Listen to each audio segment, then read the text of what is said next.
नमस्कार, स्वागत है आप सबका बीपी कॉम्पिटिशन एकेडमी में। अब हम देखेंगे कुछ इम्पोर्टेंट एमसीक्यू क्वेश्चन को।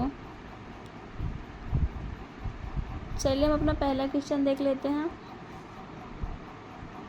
पहला क्वेश्चन है, निम्नलिखित में से कौन सी प्रोटीन मूत्र निर्माण की सहायक होती है। क्वेश्चन है, निम्नलिखित में से कौन सी प्रोटीन मूत्र निर्माण में सहायक होती है। ऑप्शन है ए ग्लूटेलिन, बी आर्निथिन, सी एल्बुमिन और डी ग्लोबिन।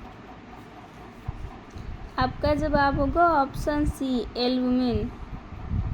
अगला क्वेश्चन देखते हैं, किनके अणु प्रोटीन अणुओं के पाचन के अंतिम उत्पाद और इनकी रचनात्मक इकाई होते हैं। किनके अणु प्रोटीन अणुओं के पाचन के अंतिम उत्पाद और इनकी रचनात्मक इकाइयाँ होते हैं। ऑप्शन है ए अमीनो अम्ल, बी प्यूरिन्स, सी शर्करा, डी ग्लिसरॉल। आपका जवाब होगा ऑप्शन ए अमीनो अम्ल। अगला क्वेश्चन देखते हैं हम, टाइफाइड तथा कॉलर विशिष्ट उदाहरण हैं। टाइफाइड तथा कॉलर विशिष्ट उदाहरण हैं। ऑप्शन ए है संक्रामक रोगों के, बी वायुजन्य रोगों के, सी जलजन्य रोगों के, डी इनमें से कोई नहीं। आपका जवाब होगा ऑप्शन सी जलजन्य रोगों के लिए। अगला क्वेश्चन देखते हैं, लंबी दूरी के बेतार संचार के लिए अपेक्षित तरंग है। लंबी दूरी के बेतार संचार के लिए अपेक्षित तरंग है। ऑप्शन ए है अवरक्त किरणें, बी परावैंगनी किरणें, सी रेडियो तरंग और डी सूक्ष्म तरंगे। आपका जवाब होगा ऑप्शन बी परावैंगनी किरण। अगला क्वेश्चन, वत्स महाजनपद की राजधानी क्या थी। क्वेश्चन क्या है, वत्स महाजनपद की राजधानी क्या थी। ऑप्शन है ए कौशाम्बी, बी इंद्रप्रस्थ, सी विराटनगर और डी मथुरा। आपका जवाब होगा ऑप्शन ए कौशाम्बी। वत्स यमुना नदी के तट पर स्थित है। वत्स अपने महीन सूती वस्त्रों के लिए प्रसिद्ध था। वत्स की राजधानी कौशाम्बी थी, जो इलाहाबाद के निकट गंगा और यमुना के संगम पर स्थित है। वत्स की राजधानी क्या थी, कौशाम्बी थी, जो इलाहाबाद के निकट और गंगा यमुना के संगम पर स्थित है। अगला क्वेश्चन देखते हैं, किस शिलालेख में यह घोषणा की गई है कि धम्म का उपहार सभी उपहारों में सबसे अच्छा उपहार है। किस शिलालेख में यह घोषणा की गई है कि धम्म का उपहार सभी उपहारों में सबसे अच्छा उपहार है। ऑप्शन है 8वां शिलालेख, बी है 9वां शिलालेख, सी 11वां शिलालेख और डी क्या है 12वां शिलालेख।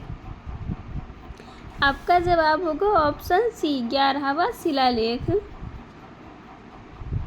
अशोक के 11वें शिलालेख ने घोषणा की कि धम्म उपहार सभी उपहारों में सबसे अच्छा उपहार है और धम्म की नीति का पालन करने के लिए सबसे अच्छी नीति है। और धम्म की नीति का पालन करने के लिए सबसे अच्छी नीति है।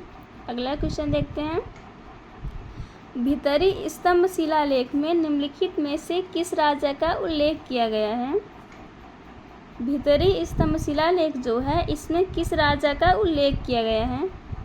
ऑप्शन है ए चंद्रगुप्त प्रथम, बी समुद्रगुप्त, सी चंद्रगुप्त द्वितीय, डी है स्कंदगुप्त। आपका जवाब होगा ऑप्शन डी स्कंदगुप्त।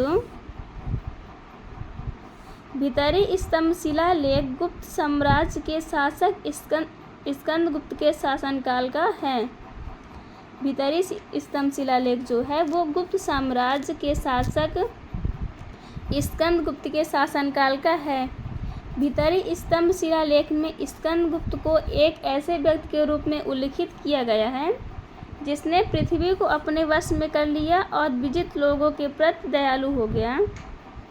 क्या किया, जिसने पृथ्वी को अपने वश में कर लिया और विजित लोगों के प्रति दयालु हो गया। अगला क्वेश्चन देखते हैं। गुप्त काल के दौरान भारत ने निम्नलिखित में से किसका आयात सिलोन यानी श्रीलंका से किया था? मोती, सिल्वर, कपड़ा, मसाले। नीचे दिए खुद से सही विकल्प का चयन करें। ए है केवल 1 और 2, बी केवल 2 और 3, सी 1 2 3, 4 है 1 2 3 और 4। आपका जवाब होगा ऑप्शन ए केवल 1 और 2, मतलब मोती और सिल्वर। गुप्त काल के दौरान भारत ने मोती और सिल्वर का श्रीलंका से आयात किया था। मोती और सिल्वर का 1 और 2। अगला क्वेश्चन देखते हैं। निम्नलिखित में से कौन सा वाकटक राजा गौतमीपुत्र का पिता था जिसने एक नागा राजा की बेटी से विवाह किया? निम्नलिखित में से कौन सा वाकटक राजा गौतमीपुत्र का पिता था जिसने एक नागा राजा की बेटी से विवाह किया? ऑप्शन है ए विंध्यशक्ति, बी पृथ्वीसेन, सी प्रवरसेन और डी रुद्रसेन। आपका जवाब होगा ऑप्शन सी प्रवरसेन। प्रवरसेन ने एक नागा राजा की बेटी से विवाह किया था। प्रवरसेन के शासनकाल के दौरान वाकटक और नागाओं के बीच राजनीतिक गठबंधन में सुधार हुआ। उनके बेटे गौतमीपुत्र ने नागा राजा भवनगा की बेटी से शादी की, जिसने वाकटक और नागाओं के बीच राजनीतिक गठबंधन को मजबूत किया। जिसने क्या किया? वाकटक और नागाओं के बीच राजनीतिक गठबंधन को मजबूत किया। अगला क्वेश्चन देखते हैं। दिलवाड़ा के जैन मंदिर किस राज्य में स्थित है? ऑप्शन है मध्य प्रदेश, बी उत्तराखंड, सी उत्तर प्रदेश और डी राजस्थान। आपका जवाब है ऑप्शन डी राजस्थान। दिलवाड़ा के जैन मंदिर राजस्थान में स्थित है।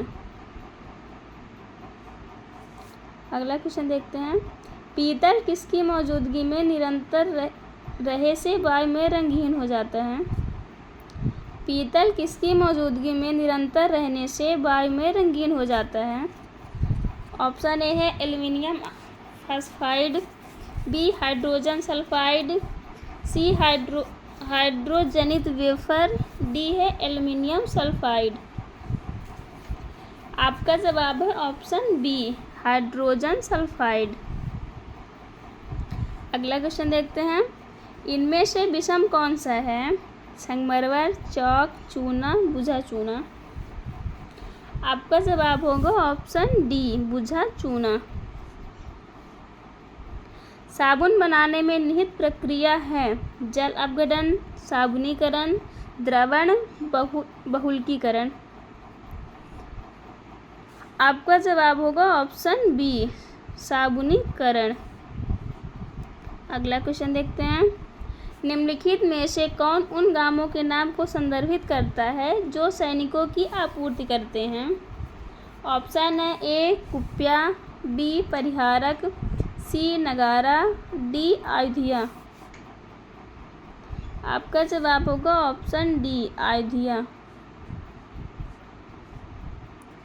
मौर्य प्रशासन में खेती की भूमि का मूल्यांकन किया जाता था और उसके आधार पर भूमि को विभिन्न श्रेणियों में विभाजित किया जाता था। सैनिकों की आपूर्ति के लिए जिम्मेदार गांवों को अयोध्या कहा जाता था। सैनिकों की आपूर्ति के लिए जो जिम्मेदार गांव थे उनको अयोध्या कहा जाता था। अगला क्वेश्चन देखते हैं। दिल्ली सल्तनत के किस सुल्तान के शासनकाल में सोने के सिक्के या दीनार लोकप्रिय हुए? दिल्ली सल्तनत के किस सुल्तान के शासनकाल में सोने के सिक्के या दीनार लोकप्रिय हुए?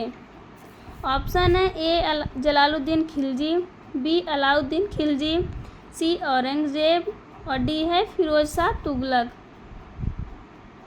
आपका जवाब होगा ऑप्शन बी अलाउद्दीन खिलजी। सिक्का प्रणाली का विकास दिल्ली सल्तनत के काल में हुआ था।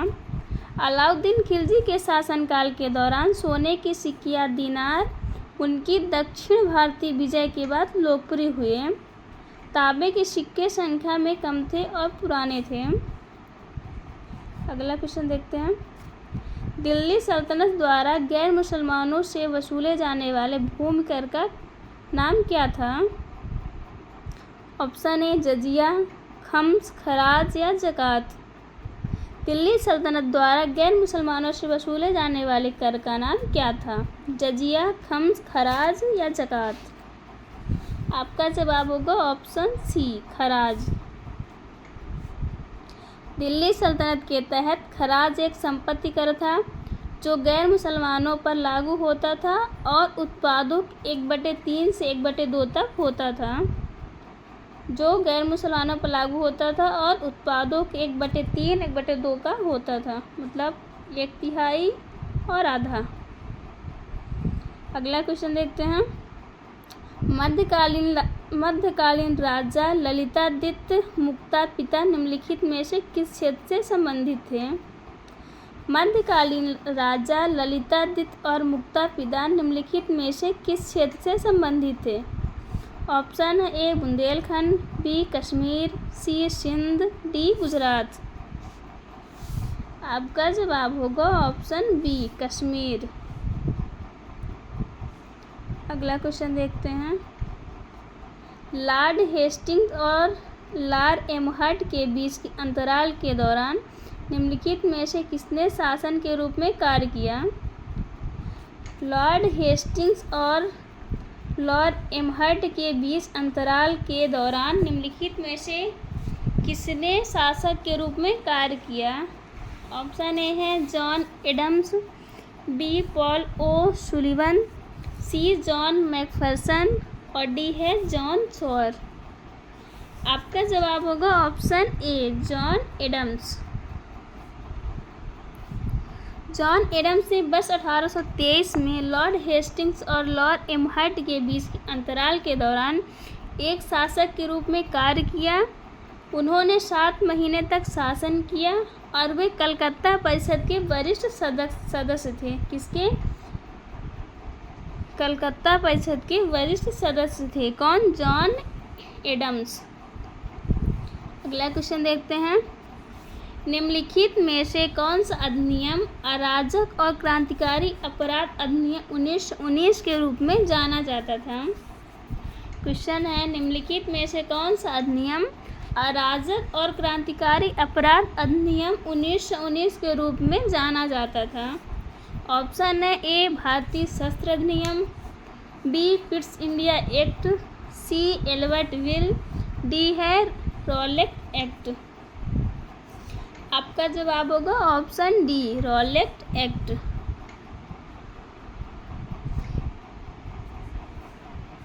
इस अधिनियम ने रॉलेट सत्याग्रह को गति दी।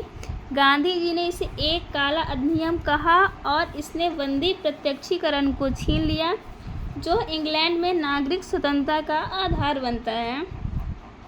अगला क्वेश्चन देखते हैं। निम्नलिखित में से किस अधिनियम के माध्यम से वर्मा भारत से अलग हुआ? ऑप्शन है ए भारतीय परिषद अधिनियम 1961, बी भारत सरकार अधिनियम 1909, सी भारत सरकार अधिनियम 1919, डी है भारत सरकार अधिनियम 1935। आपका जवाब होगा ऑप्शन डी, भारत सरकार अधिनियम 1935। इस अधिनियम के द्वारा भारत वर्मा से अलग हुआ। भारत सरकार अधिनियम 1935। भारत सरकार अधिनियम 1935 के प्रावधान के अनुसार वर्मा भारत से अलग हो गया। अधिनियम के तहत अन्य प्रावधानों में सिंध को बॉम्बे प्रेसिडेंसी से अलग करना शामिल था। बिहार और उड़ीसा भी अलग हो गए। यहाँ से हमारा क्वेश्चन समाप्त हुआ। बाकी के क्वेश्चन देखेंगे हम कल। तब तक के लिए धन्यवाद।